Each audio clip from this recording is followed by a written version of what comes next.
اللہ تعالیٰ نے تنبیہ کے انداز کے اندر حضرت انسان کی اس فطرت کو بیان بھی فرمایا اور اس کو جھنجھوڑ کر کے کہا کہ تیرا ان دنیا کی بھول بھلائیوں میں کھو جانا مقصد نہیں تھا، تیرا مقصد اپنے مالک کی رضا جوئی اور اس کے قرب کی تلاش تھی۔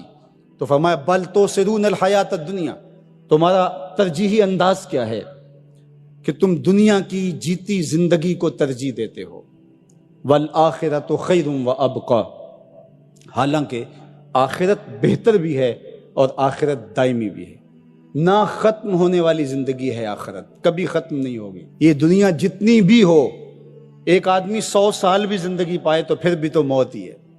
حضرت موسیٰ علیہ السلام کے پاس جب قبض روح کے لیے اسرائیل آئے تھے تو پوچھا کدھر آئے ہو؟ کہا قبض روح کے لیے آیا ہوں، تو انہوں نے تھپڑ لگا دیا تھا، فلطم علی وجہہ، تو واپس چلے گئے تو کہا مالک ایک ایسے شخص کے پاس بھیجا جو مرنا ہی نہیں چاہتا، تو کہا پھر جا میرے بندے کے پاس اور اسے کہہ کہ ایک بیل کی پشت پہ ہاتھ رکھیے گا اور جتنے بال نیچے آئیں گے اتنی عمر بڑھا دیں گے۔ حاضر خدمت ہوئے، پوچھا کہ پھر دوبارہ آگے ہو؟ کہا کہ بس آپ کے عمر کے اضافے کا سندیسہ لے کر آیا ہوں، کسی بیل پہ ہاتھ رکھیے گا، جتنے بال نیچے آئیں گے اتنی عمر بڑھا دی جائے گی۔ تو بولے پھر کیا ہوگا؟ کہا پھر موت۔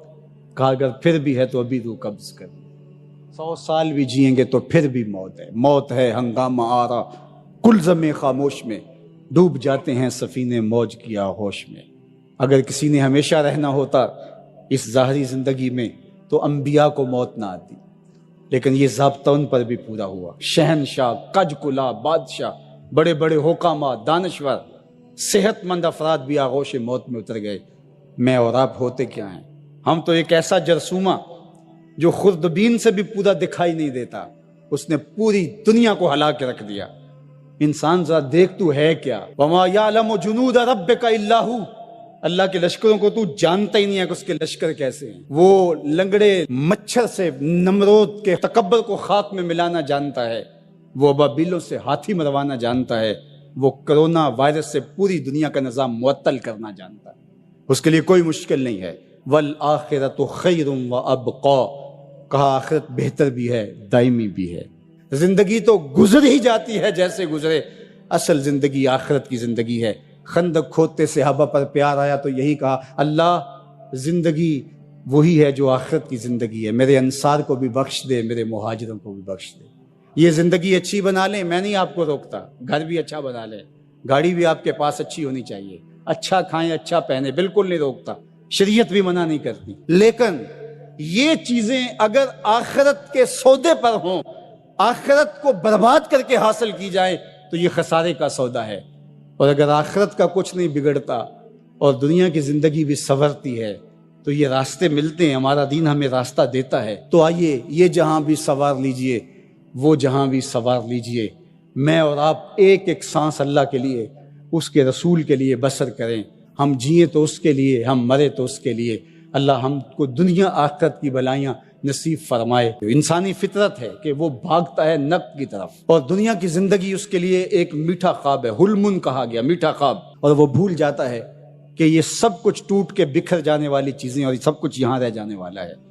دنیا اس کو میٹھی لگتی ہے، دل آویز لگتی ہے، اور اس دل آویزی میں اتنا کھو جاتا ہے کہ وہ اپنے مقصد زندگی سے منحرف ہو جاتا ہے۔ جو اس کا مقصود حیات تھا، جس کے لیے اس کی تخلیق ہوئی ہے، اس سے وہ پھر جاتا ہے۔ جب کسان ہل چلاتا ہے اور فصل پکتی ہے تو چڑیاں آ کے اس فصل کو چگ جاتی ہیں، کچھ دانے اٹھا کے لے جاتی ہیں۔ تو روایت میں آتا ہے کہ وہ اٹھائے ہوئے جو دانے چڑیاں لے گئی ہیں، اللہ ان کو بھی اس کسان کے نامہ اعمال میں صدقے کے ثواب میں لکھتا ہے۔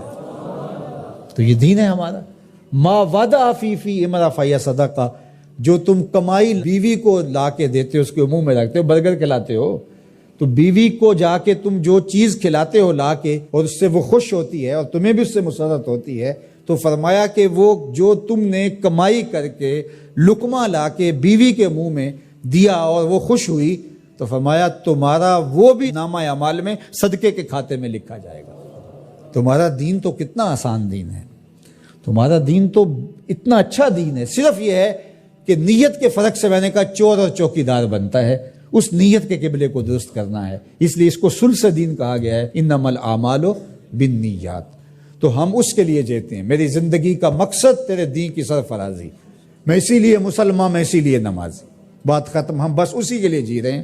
اسی کا حکم ہے اپنی اولاد کی اچھی تربیت کرو، ان کو دین کے سپاہی بنانا ہے، اس کو اللہ کے مطیع اور فرما بردار بندے بنانا ہے. اس کے لیے جو تم کوشش کر رہے ہو تو تمہارا یہ صدقہ لکھا جا رہا ہے. تم مجاہد فی سبیل اللہ ہو. تم اپنی اولاد کے لیے اس لیے کمائی کر رہے ہو کہ ان کو جو ہے وہ اللہ کا ایک مطیع بندہ بنانا ہے. تم اپنے ہمسایوں کے ساتھ اس لیے سلوک کر رہے ہو کہ ہمسائے اور اللہ رسول کا حکم ہے اور میں نے ہمسایوں کے ساتھ اچھا سلوک کرنا ہے. تم رشتہ داروں کے ساتھ نبھا رہے ہو ان کے تلخ رویوں کے باوجود بھی کہ اللہ رسول کا حکم ہے لہٰذا میں توڑ تو نہیں سکتا، لہٰذا اللہ اس کا بھی تمہیں اجر عطا کرے گا. ان تلخ رویوں کا تمہیں تمہارے نامہ اعمال میں اجر و ثواب لکھا جائے گا جو تم سہتے ہو اور برداشت کرتے ہو. تم سردی سہتے ہو، تم گرمی سہتے ہو، تم مشکلیں سہتے ہو. تو یہ ساری تمہارا دین ہے. چونکہ تمہارے دین کو اللہ نے بہت خوبصورت بنایا ہے. تمہارا دین اور تمہاری دنیا الگ نہیں ہے. ایک صحابی کو حضور نے دیکھا کہ وہ بہت کمزور تھا، تو فرمایا کہ تمہاری یہ کیا حالت ہے، تم اتنے کمزور ہو. اس نے کہا میں نے اللہ سے ایک دعا مانگی تھی، شاید وہ قبول ہو گئی. فرمایا کیا ہوا؟ میں نے دعا مانگی تھی اللہ جو آخرت کے حصے کے دکھ ہیں وہ بھی دنیا پہ بھیج دے اور میری آخرت صاف ہونی چاہیے. تو شاید میری دعا قبول ہو گئی ہے اور مجھے بہت ساری بیماریاں، دکھ اور اذیتیں ہیں جنہوں نے مجھے گھیر رکھا ہے. تو اس پر حضور خوش ہونے کی بجائے اسے ناراض ہو کے کہا کہ تو نے یہ کیوں کہا کہ آخرت کے حصے کے دکھ دنیا پہ آ جائیں؟ تو نے یہ کیوں نہیں کہا ربنا آتنا فی الدنیا حسنۃ وفی الآخرۃ حسنہ، اللہ مجھے اس جہان میں بہتریاں دے دے، اس جہان میں بہتریاں دے دے. تو یہ زندگی اچھی جئیں، اچھی سواری، اچھی بیوی اور کشادہ مکان انسان کی خوش قسمتی سے، مسلمان کی، مومن کی خوش قسمتی سے بتایا گیا ہے. اچھا اللہ آپ کو گھر دے، اس میں آسودہ رہیں. اللہ آپ کو اچھی فرما بردار نیک صالحہ بیوی دے، بہت اچھی بات ہے. اللہ آپ کو اچھی گاڑی دے دے تو اس میں کوئی گناہ نہیں ہے، کوئی برائی نہیں ہے، اچھی بات ہے. یہ نہیں ہے کہ دین یہ ہے کہ آپ اپنے تن کے کپڑے بھی اتار کے پھینک دیں اور سردی میں ننگے ہو کے بیٹھ جائیں، یہ کوئی دین ہے. یہ نہیں ہے. ہمارا دین کیا ہے؟ تمہاری نیت کا قبلہ درست ہو. تمہیں جو ملتا ہے تھوڑا ہے یا زیادہ اس پہ تم راضی ہو. تھوڑا ملے تو پھر بھی مالک تیری مرضی میں اس پہ راضی ہوں، اور زیادہ ملے مالک میں تیری مرضی پہ اور تیری عطا پہ راضی ہوں. تھوڑا ملے تو صبر کرے، زیادہ ملے تو بانٹنا شروع کر دے، بات ختم ہو گئی. اور کاروبار کرے تو اللہ کی رضا کے لیے جائے اور بچوں کو ایک اچھی تربیت کی نیت سے گھر سے نکلتا ہے. حتیٰ کہ جو کاروبار کرتے ہوئے مشقتیں آتی ہیں، ٹینشنیں آتی ہیں، پریشانیاں آتی ہیں، جھٹکے لگتے ہیں انسان کو، گاہک کے رویے کی وجہ سے کسی نے ادھار لے لیا، وہ پیسے نہیں دے رہا، بار بار اس کو کہنا پڑتا ہے، اس کے سخت اور تلخ رویے ہیں. یہ جو جھٹکے اور تکلیفیں اور جو ٹینشنیں آتی ہیں، اس تاجر کو اللہ کی جانب سے اس کا بھی ثواب عطا کیا جاتا ہے. تو یہ کتنی کرم نوازی ہے اس کی اور کتنی رحمت ہے اس کی جو اللہ تعالیٰ نے اہل ایمان پہ رکھی.